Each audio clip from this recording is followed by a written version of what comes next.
So following on from the last video, I have got a very noisy toddler. Basically,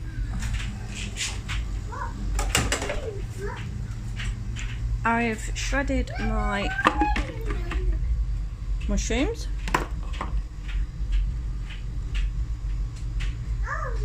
I'm eating the butter and eating more mushroom in between. Now, I can't really hold this and show you at the same time, so I'm going to dump that in. So I've got this in now.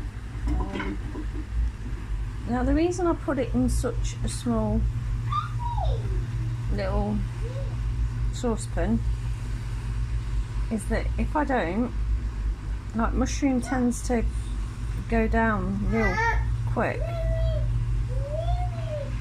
I don't know, liquidize, whatever it does. As you can see, the bulk of it at the minute is starting to lessen the more it cooks. Now a liquid comes out, and that's fine. That doesn't impair your sauce or whatever.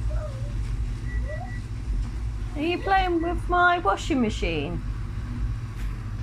Hey, stop, stop, stop, stop. Right, yeah, so basically keeping one eye on the baby and doing this. It is getting smaller and smaller and smaller in size. You judge these things as you get on.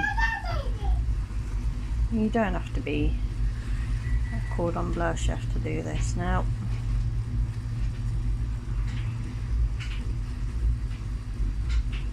look at that. See, the liquid is coming up quite a lot. So you keep that on full. Now, I don't care what anybody else says, you keep it on full. And that simpler is to get most of that liquid burnt away. You don't want all that liquid, because it kind of taints your sauce. So as you see, I put no water in there and it's just liquefying. It's just going bleh. Okay. Oi. 1 second, she's changing my washing speed. Stop.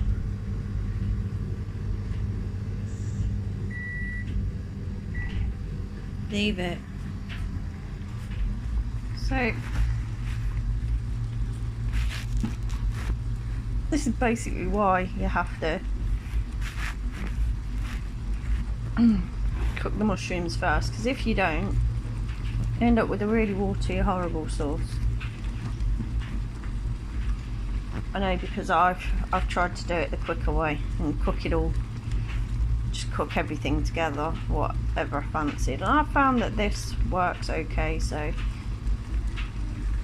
what I'm just doing now is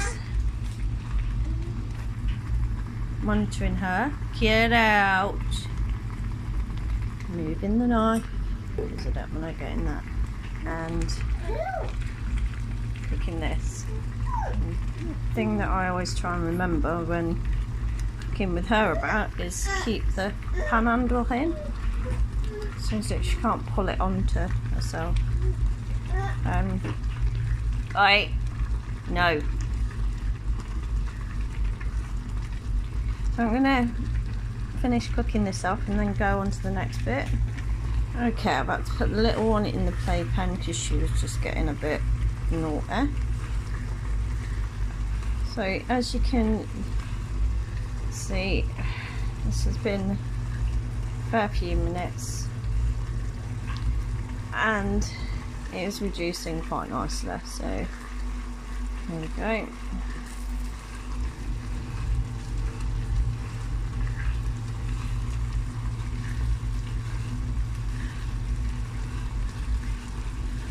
Now, before that becomes too little in the way of liquid, I'm going to crush in the 2 Maggi beef cubes and the magic cube, and I'm going to put the onion powder and the garlic powder in. So I'm just going to do that. Okay, so that's the Maggi cubes, the magic cube and garlic powder and onion powder all mixed in. It is smelling quite beefy now. Really nice. I'm going to add evaporated milk. There we go. And it goes something like this.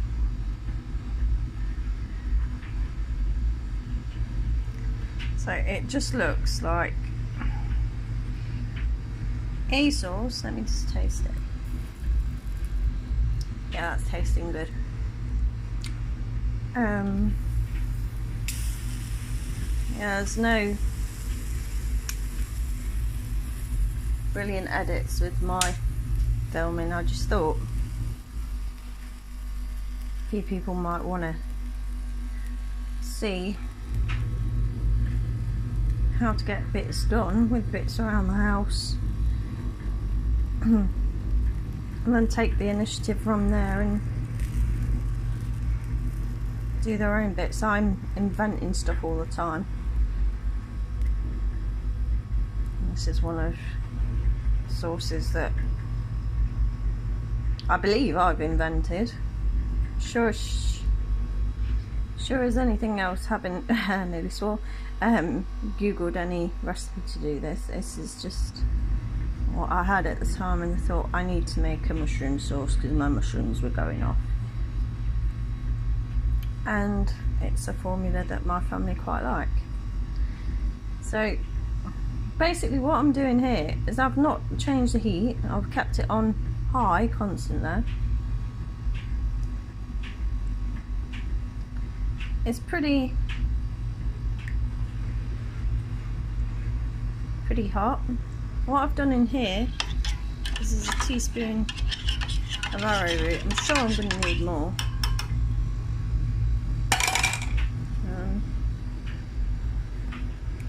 I'm just going to pour that in, just dump it in. If it thickens up too much it does, and if it don't, fine. So that's that. Normally thickens up quite quick, so with the heat.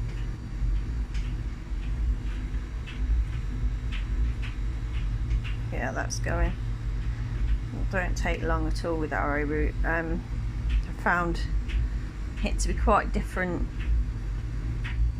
than corn flour, and because we're on keto, obviously we do arrowroot. So let's have a taste. It's important to taste your food going through all this, because if it ain't how you want it or how you like it, you have to change it. And that to me is a pretty tasty sauce. Now,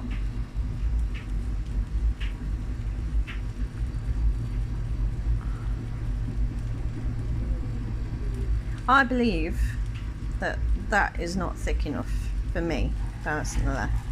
I like it a bit thicker, so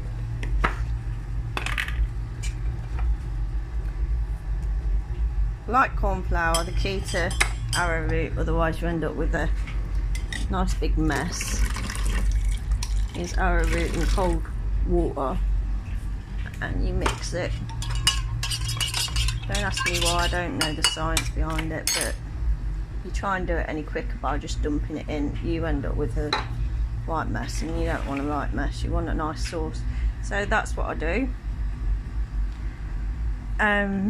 Now the length of this video is 10 minutes. I've took a couple of minutes in between to just put the baby in the but that's the sauce, and that's cooked, and that's that's done. It's lovely and thick and creamy, mushroomy. My daughter says it tastes like mushroom soup. The older one, not the toddler, of course. So that is good to go. Now, I normally cook this just before. You know, no airs and graces with me. I'm burning everything everywhere. Not normally this sloppy. It's just I've got a camera in my hand. I work out how to film stuff a little bit better. There we go. So that's that. That'll be alright for a couple of hours. Even more. You can put it in the fridge. For your steak later, and that's what we're going to have. I'm going to cook steak and butter, maybe do some roast vegetables. Now roast vegetables ain't that hard. Your steak is a couple of minutes. You've got a really quick easy meal doing that. You need no fancy stuff. You can do it all by hand. As I said, you can shred the mushrooms by hand. I have a food processor. Don't take that much longer, but with me, time's a priority. And that's that. And then you've got your cleaning up, which is what, a minute. If you've got non-stick pans, that's fine. So I'm going to clean my messy kitchen up, and that's how you make my version of a keto mushroom sauce that I quite like. So goodbye.